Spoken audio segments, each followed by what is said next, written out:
이제 본격적으로 서양 음악사의 시대 구분에 대해 알아보도록 할게요.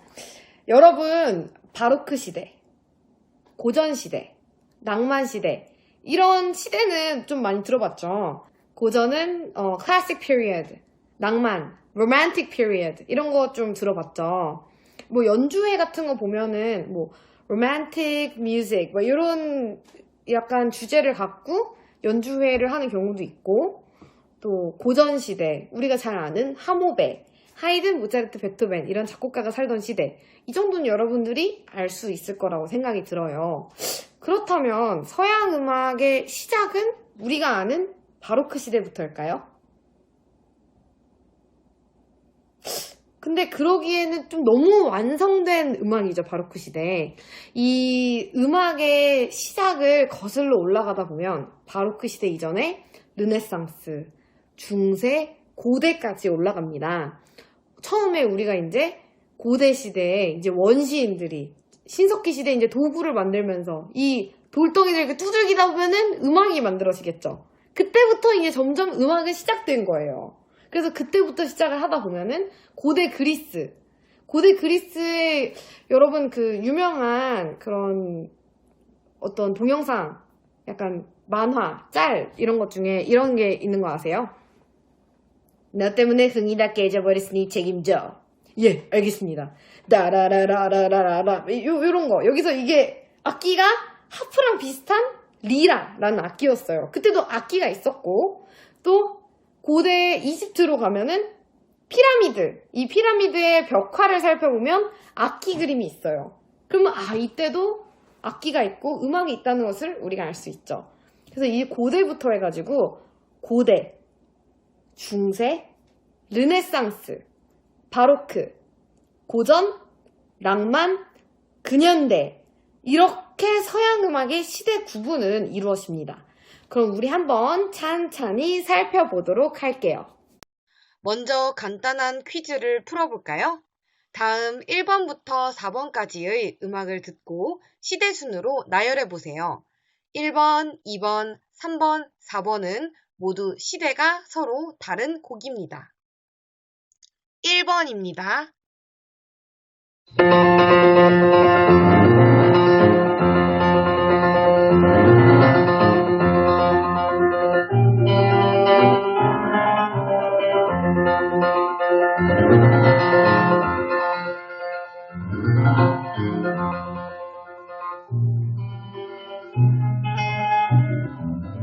Wir reiten zu spät durch Nacht und Wind. Es ist der Vater mit seinem Kind. Hat den Knaben wohl in dem Arm. Fasst ihn sicher, hält ihn warm. 2번입니다.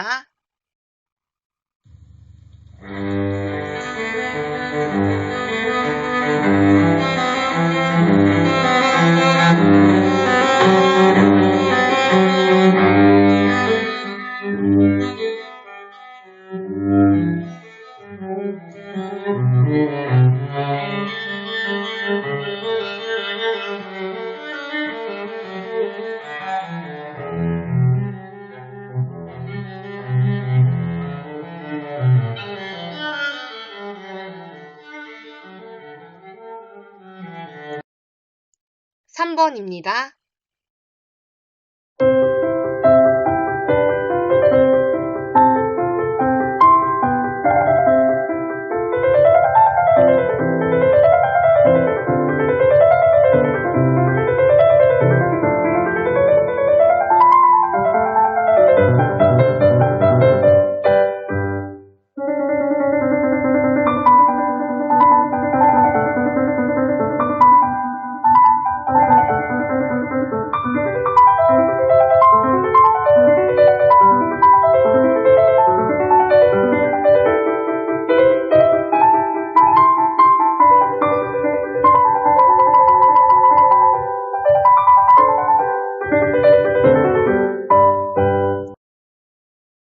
(4번입니다)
여러분들 시대 순으로 나열해 보았나요? 그럼 우리 1번부터 4번까지 각각 어떤 음악이었는지 먼저 알아볼게요. 1번은 슈베르트 예술가곡 마왕이었죠. 드라마 스카이캐슬에서도 삽입되었던 클래식 음악이었습니다. 슈베르트는 1791년에서 1828년으로 낭만시대의 작곡가죠. 2번은 음악의 아버지 바흐의 첼로 모음곡 1번 프렐류드입니다. 바흐는 1685에서 1750년으로 바로크 시대를 대표하는 작곡가죠. 이 바흐의 영향력은 얼마나 대단했냐면 바흐가 죽은 1750년을 바로크 시대의 끝으로 보는 의견이 많습니다.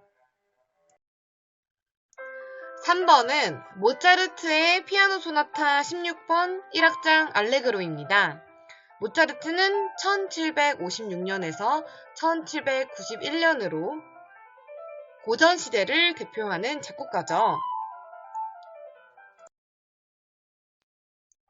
네, 4번은 스트라빈스키의 봄의 제전이었습니다. 스트라빈스키는 1882년, 1971년에 대표적인 근현대 러시아 작곡가로 러시아의 민족주의 음악적 유산을 바탕으로 음악을 썼고 또 이 당시는 세계대전으로 매우 혼란스러운 격동의 시기였습니다. 음악에 잘 나타나죠? 여러분들이 스트라빈스키의 봄의 제전을 직접 들어보지는 못하였어도 이 곡은 들어봤을 것 같아요.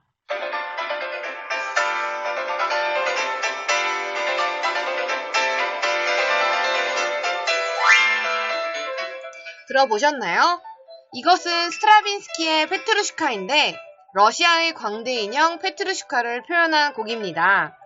원래는 오케스트라로 이루어진 발레곡으로 작곡되었으나 스트라빈스키의 친구 루빈스타인의 요청을 받아 발레극에 등장하는 3개의 에피소드를 골라 기교적으로 놀랄 만큼 난해한 피아노 독주곡을 만든 것이 지금 들리는 이 곡입니다. 그래서 지금까지의 곡들을 시대순으로 나열하면 2번, 3번, 1번, 4번의 순서입니다. 2번 바흐는 바로크 시대, 3번 모차르트는 고전 시대, 1번 슈베르트는 낭만 시대, 4번 스트라빈스키는 근현대 시대를 대표하는 작곡가라고 할 수 있죠. 여러분들이 방금 이 퀴즈를 풀면서 시대순으로 나열할 때 정확히 이 곡이 무엇이고 또 작곡가가 누구인지 알고 시대순으로 나열한 사람도 있겠지만 또 대부분의 학생들은 모르는 곡도 있었겠죠.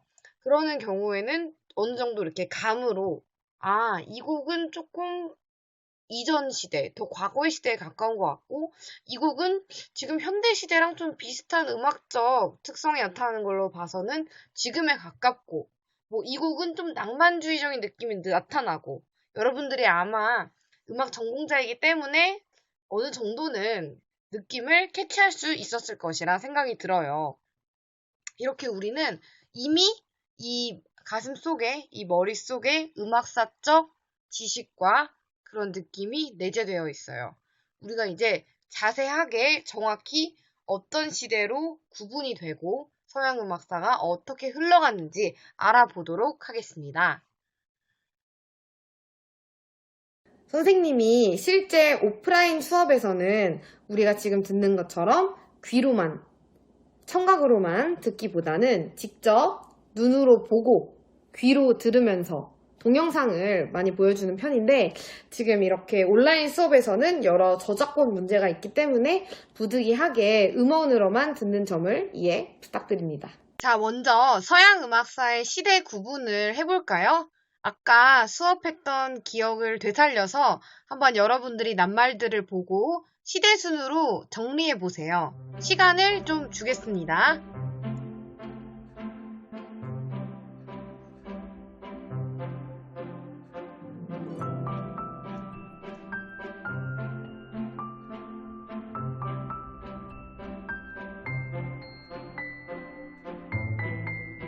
네, 고대, 중세, 르네상스, 바로크, 고전, 낭만, 근대, 현대의 순서입니다. 네, 중세는 400에서 1450년. 초기 기독교 문화가 정착되던 시기부터 동로마 제국이 멸망하는 1450년대까지를 일컫는데요. 다른 시대들에 비해 월등하게 긴 세월이죠. 1000년이 넘는 세월입니다. 과연 이 시대에는 어떤 음악이 발달했는지 또 볼게요. 그 다음에는 이제 르네상스 시대예요. 르네상스 시대는 1450년부터 1600까지. 이 르네상스는 신 중심에서 인간 중심으로 바뀐 시대입니다. 이 시대에는 인간의 목소리를 중요시 여겨서 아카펠라가 생겼죠. 그 다음엔 바로크 1600에서 1750년. 왜 1750년을 끝으로 보냐? 1750년은 요한 세바스찬 바흐가 죽은 해입니다. 음악의 아버지인 바흐가 죽은 해를 기념하는 의미도 있겠고 또 음악의 아버지인 바흐가 얼마나 큰 영향력을 행사했는지도 알 수 있겠죠. 그래서 바로크는 1600이 오페라의 시작, 1750이 바흐의 죽음입니다. 고전 1750년부터 1820년. 고전은 딱 우리가 생각나는 작곡가 있죠? 하이든, 모차르트, 베토벤. 이 고전 시기는 영어로는 classic period. 누구나 이해하기 쉽고 아마추어를 위한 음악들이 많이 생겨났어요. 그 다음에 낭만 1820년부터 1900년 정도까지. 이 낭만 시대에는 여러 가지 악기도 발전하면서 오케스트라 편성도 커지고 피아노도 발전해서 피아노 곡도 많이 생겨나서 쇼팽, 리스트 이렇게 피아노 곡을 많이 쓴 사람도 나타나고요. 또 가곡도 발달을 합니다. 슈베르트, 슈만 예술가곡 많이 만들어내고 또 오페라도 발달하죠. 벨리니, 도니제티, 로시니, 주세페 베르디 오페라도 낭만주의 오페라도 많이 발달을 합니다. 그 다음에 이제 근대에 와서는 여러 가지 새로운 시도가 나타나죠. 무조 음악을 쓰기도 하고요. 또 인상주의, 표현주의, 원시주의, 신비주의 다양한 음악이 나타나는 것이 바로 근현대 시대입니다. 이 연도들은 어느 정도 외울 필요가 있어요. 우리가 작곡가의 출생 사망연도를 보고 어느 정도 시대 추측도 가능하고 작품을 쓴 연도를 보고 어느 정도 또 시대 추측이 가능합니다.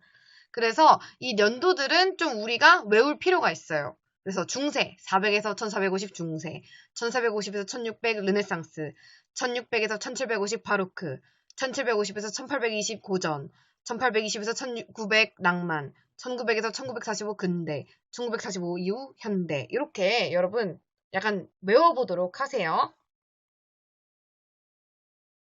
네, 여러분 우리 수업은 여기까지인데 오늘 이 시대 구분과 연도에 대해서는 외워주세요. 다음에 물어볼 거예요.